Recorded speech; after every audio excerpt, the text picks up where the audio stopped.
Afrika yedu. Paulo Mwaja.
Ndata Afrika yedu.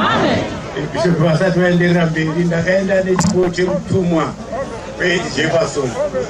Saka ndasvika ikoko manje kuma 11 vava dining room kuti vadye musitting room yamo.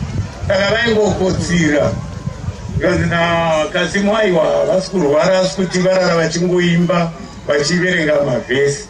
Kana vachimba rupiko Kazonga chimba Paulo Mwaja mwe Afrika kadoro warara chingodi kudaije ko